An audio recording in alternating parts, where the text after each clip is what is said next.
안녕하세요. 톡앤스탁의 김윤수입니다. 자, 우리 톡앤스탁에서는 주식부터 해외 선물까지 주식 전문가들과 함께 현재 지금 시장에서 가장 핫한 이슈와 스마트한 투자 아이디어를 재미있는 코너들로 함께 풀어나가볼 예정입니다. 자, 오늘 금요일 썰톡이라는 코너를 진행합니다. 이 썰톡, 이 투자의 참견이라는 코너는 투자의 참견에서는 주식, 파생상품, 부동산 등 이 투자에 관한 모든 분야에서 우리 주식 전문가들과 함께 사연들을 소개해드리고요. 각각 투자의 고민점, 솔루션 제시해드릴 겁니다. 자, 톡앤스탁은 다양한 참여 방법이 있습니다. 전화 02-2654-9188 02-2654-9188로 전화 주시면요. 이 종목 상담 가능합니다. 오늘 톡앤스탁 상담 게시판에 있는 사연들을 주로 소개해드리기 때문에요. 이 전화 주시면 다음 주 월요일 바로 연락드리겠습니다. 또한 문자 샵 3989로도 종목 상담 가능합니다. 또한 지금 톡앤스탁 투자의 참견에 사연이 채택되신 분들은요. 저희가 5만 원 상당의 백화점 상품권 드리고 있습니다. 그리고 노란통 메신저 너튜브 실시간 스트리밍으로 도 같이 참여 가능하시니까요. 저희 같이 참여해 보도록 하겠습니다. 자, 그럼 톡앤스탁 투자의 참견 지금 바로 시작합니다.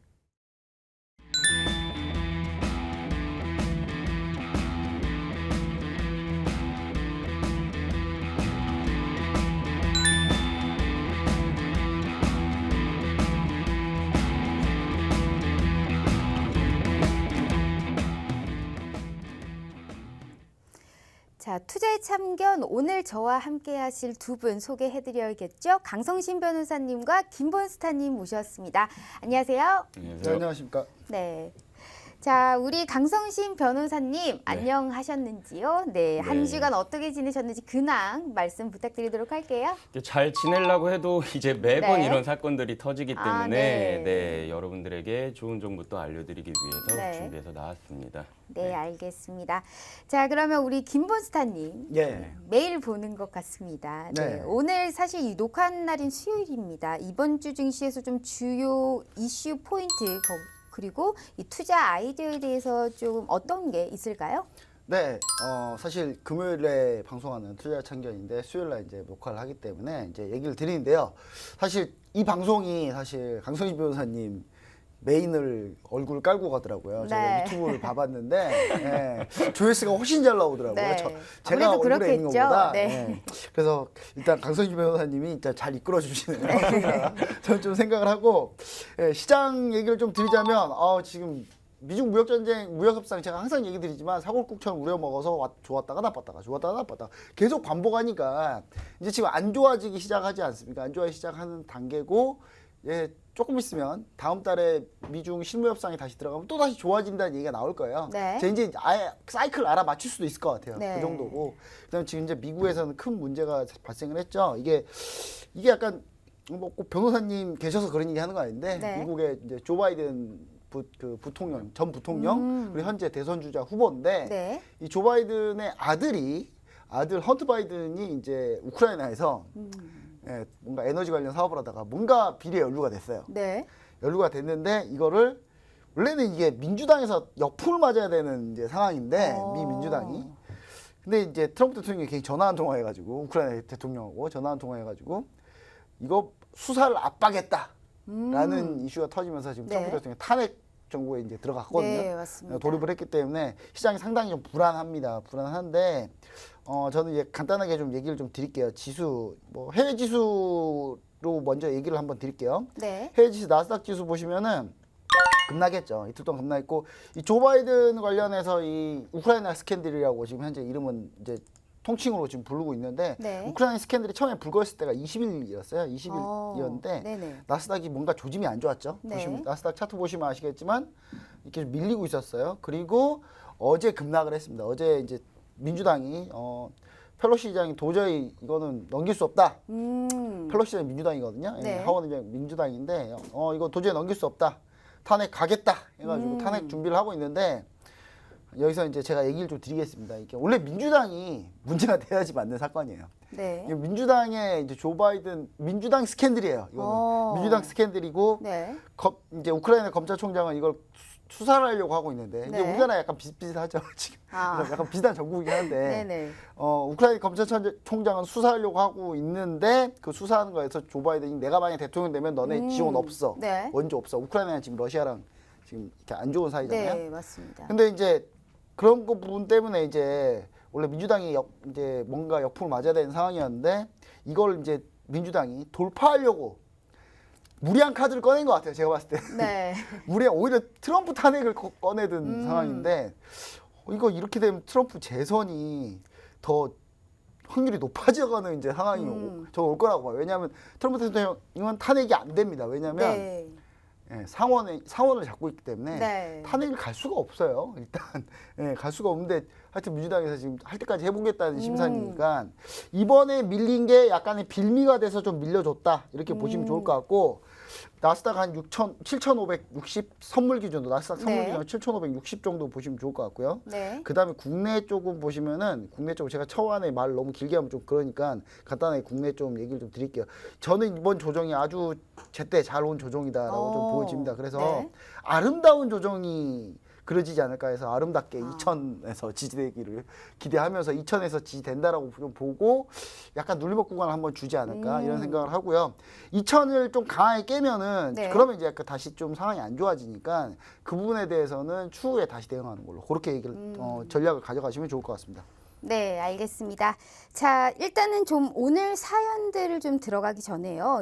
이 삼성 바이오로직스 관련 이제 어제 삼성물산과 국민연금 압수수색이 있었습니다. 이 관련 내용을 조금 점검해보고 넘어가야 될 것 같은데 일단 삼성물산과 지금 제일모직 합병과 관련된 내용인 것 같습니다. 이 삼성바이오로직스를 시작해서 이제는 삼성전자 이재용 부회장의 이 승계 과정에 대한 수사가 본격화됐다라는 이러한 평가가 나오고 있습니다.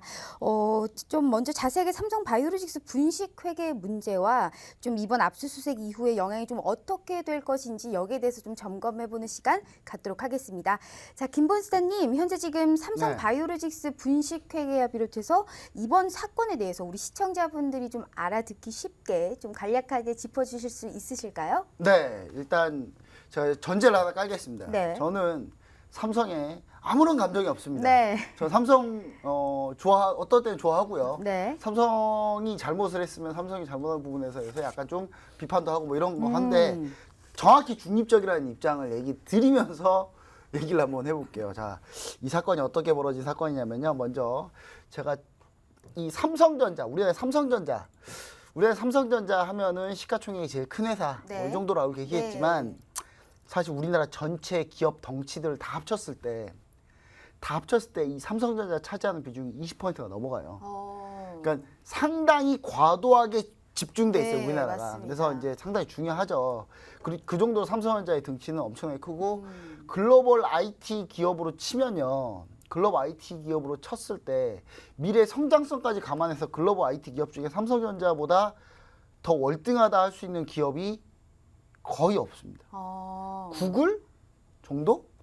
애플은 이미 삼성전자 미래 성장성에서 딸릴 거라고 현재 네, 보여지고 맞습니다. 있고요. 네. 뭐 현재 덩치는 크지만 삼성전자가 만약에 네. 삼성전자가 나스닥에 상장돼 있었으면 아마 애플보다 시총이 더 커졌을 거예요 아마. 근데 네. 뭐 제가 봤을 때는 지금 현재 삼성전자가 한국에 있기 때문에 지금 네. 덩치가 이 정도뿐인데 일단은 이 삼성전자 등치 자체가 워낙 큰 회사고 네네. 뭐 인텔 이런 회사 다 삼성전자보다 위였는데 지금 삼성전자 이미 다 따라잡은 지 오래고 음. 일본의 IT 기업 전부 다 1년부터 나래 세워가지고 전부 다 1위부터 20위까지 다 모아도 삼성전자보다 안 돼요. 삼성전자 규모가 더 작아요. 다 합쳐도 그 정도는 삼성전자 크죠. 그러면 삼성전자 이건희 회장이 이렇게 잘 읽었잖아요. 이병철 회장님하고 네. 이건희 회장님하고 잘 읽었는데 물론 이건희 회장님 말아먹은 사업도 있습니다. 말아먹었다고 표현하면 안 되겠지만 일단 뭐 자동차 사업 해가지고 뭐 몇 개 한 거 있어요. 중립적인 입장에서 말씀하시는 거죠? 네, 중립적이니까 일단 이 삼성이 회사가 이 삼성그룹 자체를 일단 경영인 그러니까 전문 경영이 경영하면 얼마나 좋겠습니까? 우리나라 그런 엄청난 선진국 대열에 들어설 거라고 좀 보고 있는데 나중에는 네. 지금 당장은 아니니까 이제 후계자 쪽으로 이제 넘겨주겠죠. 넘겨주려고 할 때 삼성전자 삼성그룹 자체가 원래 네. 지분 구조가 되게 복잡해요. 어. 다른 기업들은 LG나 뭐 다른 기업들 보시면 전부 다 이 자회사 모회사를 하나 두고 지주회사를 하나 두고 그 밑에 네. 이제 쭉 계열사들이 쭉 있는 형태인데 삼성전자는 옛날에 제가 회계 공부를 하고 있을 때였는데요. 회계 공부를 하고 있을 때 회계사 분들이 이제 그런 얘기를 했었어요. 우리나라 회계 및 세법은 삼성전자 때문에 바뀌었다. 그러니까 삼성이 계속 편법으로 이렇게 피해가니까 네. 거기에 대해 보완책으로 해서 법이 바뀌었는데 그러면서 이제 삼성전자 자체가 이제 순환출자 구조로 돼 있죠. 꼬리에 꼬리를 물고 구조로 돼 있는데 이 순환출자 구조의 장점은 네. 조금의 지분 가지고도 전체를 다 지배할 수 있다는 거예요. 어. 외국인들이 별로 안 좋아하죠. 외국에는 이런 사람이 거의 없기 때문에 네. 외국에는 이러면 투자 안 합니다. 이런 회사. 근데 우리나라는 이제 이런 회사들 잘 됐죠. 자, 그래서 제가 지분 구조를 한번 자세히 한번 뜯어보도록 하겠습니다. 여기서 지분 구조 일단 먼저 이해를 해야 돼요. 자, 삼성전자를 보시면 아시겠지만 이건희 외 14인이라고 돼 있죠. 네. 이건희 외 14인. 이게 뭐냐 우리나라는 한 명이 주식수가 많다 그래서 그걸 딱 한 명만 보지 않아요. 여러 명이 같은 계산으로 하면 그것도 한 명이에요. 그러니까 이건희 외 14인이 일대 주주죠. 21.23%. 네. 근데 이건희 외에 누가 들어가냐면 삼성생명이 들어갑니다. 삼성생명이 8.51% 가장 많아요, 지분이. 삼성물산이 5%. 자, 삼성생명이 왜 지분이 많을까요? 이제 그런 질문을 하실 수 있는데 삼성생명이 삼성전자의 지분을 많이 갖고 있는 이유가 있어요. 삼성전자를 적대적 M&A가 들어왔을 때 네. 방어할 수 있는 곳이 뭐냐? 현금이 당장 있어야 되잖아요. 그럼 삼성생명 뭐 하는 회사입니까? 우리가 보험료를 내는 회사죠. 생명회사잖아요. 생명보험회사잖아요. 그러면 전 국민이 생명보험으로 이렇게 현금을 내겠죠. 그러면 현금 창출 운영이 가장 뛰어납니다. 삼성생명이. 그래서 삼성생명이 일대 주주로 들어가 있는 거예요. 나중에 삼성전자를 적대적 M&A 들어왔을 때 방어하기 위해서. 자, 그 다음에 삼성물산이 5%, 그 다음에 이건희 회장 4.18%밖에 안 갖고 있어요, 원래. 네. 예, 그런데 이재용 부회장 1%도 안 됩니다. 이렇게 해가지고 총 합친 지분 21%고 국민연금이 10%를 가지고 있어요. 한계치까지 가지고 있죠. 최대 10%까지 낼 수 있으니까. 자, 그 다음에 블랙록 펀드. 블랙록이면 전 세계 최대 산업펀드입니다. 여기가 5%예요, 겨우. 5% 정도인데. 자, 그럼 삼성전자를 지배하려면 우호지분까지 해가지고 어느 기업을 지배하려면 50% 플러스 한 주만 있으면 되는데 우호지분까지 합치면은 뭐 그렇게 돼야 된다는 거죠. 그러면 이제 삼성전자를 지배하려면 뭘 가지고 있으면 되냐? 삼성생명과 삼성물산을 가지고 있으면 되겠죠. 이 두 개가 주요 라인이니까요. 네. 자, 그럼 삼성생명과 삼성물산을 한번 볼게요. 자, 삼성물산입니다. 삼성물산은 이건 합병 후입니다. 네. 합병 전에 이재용 부회장이 지분 1위가 아니었어요. 1위가 아니었는데 지금 현재 삼성물산이 제일모직과 합병하면서 네. 대주주가 됐어요. 그럼 자, 삼성물산도 지배를 하게 됐죠. 그럼 삼성생명을 볼게요. 삼성생명은 원래 이건희 회장이 지분이 많아요. 이건 상속으로 받을 수 있는 네. 거예요. 네. 그렇죠? 네. 그러니까 삼성물산도 지분을 가지고 있어요. 삼성물산도 삼성생명의 지분을 가지고 있는 거죠. 아. 그러니까 삼성생명보다 삼성물산이 중요했던 거예요. 그럼 삼성물산을 자기 걸로 만들어야 되는데 이정부 네. 회장이 만들어야 되는데 그 만들 때 삼성물산을 지분을 살려면 시총이 큰데 얼마나 돈이 많이 들겠습니까? 네. 네. 이제 어딘가와 합병을 한 거죠. 네, 그래서 어딘가 합병을 했는데 그래서 그림이 이렇게 보시면 됩니다. 자, 삼성전자가 있고 삼성생명과 삼성물산이 있는데 제일모직과 합병을 한 거예요. 제일모직과 삼성물산을 합병을 한 거죠. 네. 제일모직과 삼성물산 합병을 했고 근데 제일모직이 그때 뭘 가지고 있었냐? 삼성바이오로직스의 대주주가 제일모직이었어요. 아. 그럼 삼성바이오로직스의 대주주가 제일모직인데 삼성바이오로직스 처음에 만들 때 억지로 삼성바이오로직스는 또 누가 가지고 제일모직 지분 누가 가지고 있냐? 이재용 부회장이 제일 많이 가지고 있어요. 그러니까 세팅을 이렇게 해놓은 거죠. 일단은 지배구조를 나중에 만들어 놓기 위해서 세팅을 해놓은 거라고 의심되어 보여집니다. 네, 팩트라고 얘기하진 않겠어요. 네. 100명 중에 99명 이렇게 생각하니까. 네. 일단 삼성바이오로직스가 그럼 삼성 제일모직은 옷 만드는 회사예요? 네. 그냥 우리 캐주얼 패션 만드는 네네. 회사잖아요.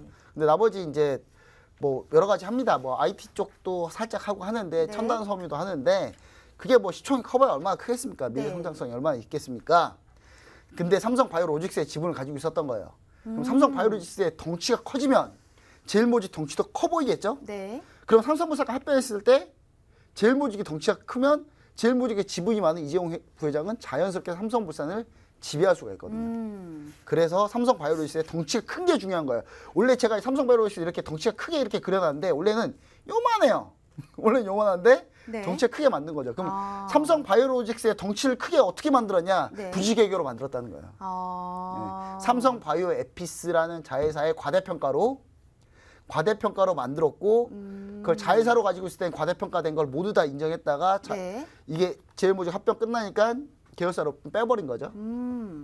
부지기에 장난쳤다. 이것 때문에 이제 이런 사태가 벌어졌다라고 저는 얘기를 드리고 싶습니다. 그래서 전체적으로 지금 이제 제일모직과 삼성물산 합병 비율 산정 시 이제 삼성바이오로직스 가치를 과대평가했다는 의혹이 있고요. 네. 분식회계를 통해서 가치평가로 1대3 비율 합병. 제일모직 1, 삼성물산 3으로 했거든요. 이때 좀 웃겼습니다. 뭐 제일모직 이상한 부동산 저기 용인에 있는 이상한 부동산도 막 가치를 4배씩 매겨버리고 네. 근데 감정평가사랑 회계사랑 다 그렇게 동의했다는 게 더 웃겨요. 그분들 지금 와서 그 땅 물어보면 5분의 1밖에 얘기 안 하거든요. 네. 예, 그분들 제가 이름을 차마 얘기를 못 드려서 얘기를 안 하겠습니다. 제가 예, 일단 현재 삼성물산 대주주 승계 작업으로 인해서 현재는 삼성물산과 삼성생명을 모두 지배해서 삼성전자를 지배할 수 있게 됐다. 이런 상황입니다. 그래서 이런 의심이 든다, 정황이 있다. 네. 제가 이거 하면서 뭐 이런 것 때문에 과대평가했다라고 얘기하는 게 아니라 의혹이 있답니다. 예, 네. 삼성전자 관계자 여러분들, 저는 네. 의혹이 있다라고 얘기했으니까 예, 너무 심하게 뭐 얘기하지 말아주십시오. 네. 일단 저는 그런 의혹이 시장에 그런 의혹이 전반적으로 깔려 있어서 네. 이런 문제가 생겼다 이런 네. 사실을 얘기를 드린 겁니다. 네, 알겠습니다. 자, 그렇다면 지금 이번 압수수색과 지금까지 수사 과정을 통해서 보시면요. 삼성물산 그때 당시 2대 주주였던 이 국민연금까지 수사를 하게 된 건 아니겠습니까? 근데 이번 과정에서 경영권 승계 의혹에 대해서 수사하고 있는 것으로 보이고 있는데요. 이게 고의로 국민연금관리공단에서 막대한 손실을 감수하면서까지 이 합병에 찬성했다라고 되면 우리 강선신 변호사님 어떤 처벌을 좀 받게 될까요? 그리고 이 삼성바이오로직스와 삼성바이오에피스 임직원들 역시 이게 좀 고의로 분식회계를 진행했다라고 한다면 좀 어떤 처벌을 좀 받을 수 있을까요? 일단은 뭐 네. 국민연금 같은 경우에는 네네. 2심까지의 결과가 나왔어요. 근데 아, 2년 6개월이라는 네. 이제 결과가 나왔고 최종적으로 이제 대법원의 선고를 기다리고 있는 상황입니다. 네. 그러면 이 사건을 조금 살펴보면 2년 6개월이 왜 나왔느냐? 네. 사실 2년 6개월 이게 어떻게 좀 느껴지기에는 너무 적다라고 느껴질 수도 있어요. 네. 왜냐하면 이 사안의 중대성에 비하면 네네. 처음에는 이제 어떻게 기소가 됐냐면 그 홍완선 전 본부장이 있습니다. 이제 네네네. 투자본부장인데 네. 국민연금의 이제 네. 본부장이었는데 전 본부장인데 연금 출신이라 이분을 압니다. 아 그래요? 잘 알죠. 그러니까 이분이 이제 형법상 업무상 배임 혐의가 이제 네. 적용이 됐어요. 네. 그러면은 굉장히 이게 거액임에 불명한데 네. 네. 어떻게 형법상 업무상 배임죄에 불과하느냐? 원래 이 정도의 금액 적어도 5억 이상만 돼도 네. 특경법 즉 특별법이 적용이 되거든요. 오. 근데 이 경우에서는 손해액 산정이 불가하다. 그러니까 얼마나 정확히 하는지 네. 모를 만큼 이 투자에 그러니까 대한 잘못된 결정으로 삼성물산 인해서 주주들이 피해를 봤는데 그 피해 액이 게 산정이 산정을 못하겠다 정확히 이거죠. 안 된다라고 네네. 해서 네네. 일반 형법상의 배임죄만 이제 적용이 된 경우예요. 네. 그리고 또 그 2년 6개월에 대해서 많은 분들이 조금 의구심을 가지실 네. 수 있는데 약간의 그 정상 참작이 들어간 것 같습니다. 이제 네네. 2심 판결문을 보면은 이렇게 나와 있어요. 외압으로 인해서 찬성에 이르게 됐다.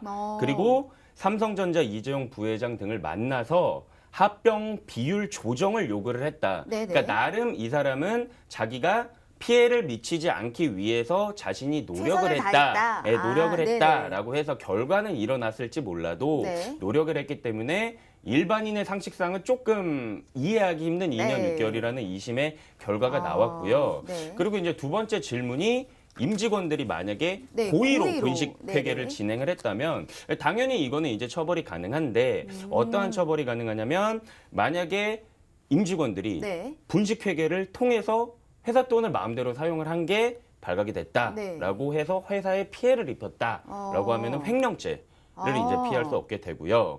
그리고 분식 회계를 통한 결과로 인해서 은행에서 대출을 받았어요.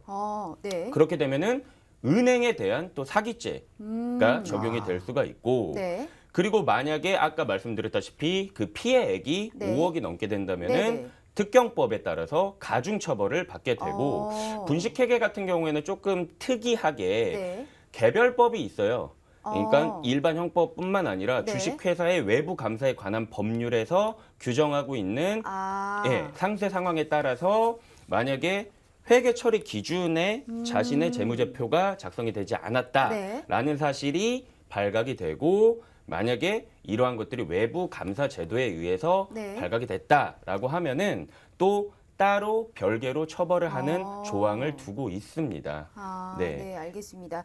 그렇다면 지금 현재 삼성전자 이재용 부회장이 좀 증거 인멸 그리고 이제 교사죄가 자체가 이제 성립이 안 된다라고 했을 때 결국 지금 삼성전자 이재용 부회장의 이 의혹을 가지고 있는 이 상황 자체가 좀 성립이 되지 않지 않을까 이렇게 생각을 좀 하는데 여기에 대해서는 좀 어떻게 봐야 될까요? 그러니까 직원들이 이거는, 이런 얘기가 있더라고요. 직원들이 네. 만약에 증거인멸 교사죄가 성립이 안 네네. 돼버리면 이재용 부회장까지도 당연히 안 간다. 뭐 이런 얘기가 있더라고요. 네. 저도 약간 이 부분이 약간 궁금하긴 하더라고요. 예. 그러니까 일단은 검찰의 목표는 뭐 이재용 부회장이겠죠. 뭐 네. 최종적인 목표는. 네. 근데 일단은 의혹은 다분한 게 네네. 사실인 것 같아요. 그리고 현재 조사를 받고 있는 삼성 임원들이 임직원들이 그 말씀하신 것처럼 좀 진술이 엇갈리는 지금 상황이에요. 그러니까 한 무리는 이재용 부회장의 편에서 이제 좀 네네. 자기는 뭐 증거인멸 교사를 뭐 자기는 사주받은 적도 없고 증거인멸 교사를 한 네. 적도 없다. 뭐 이런 식으로 주장하는 한 편.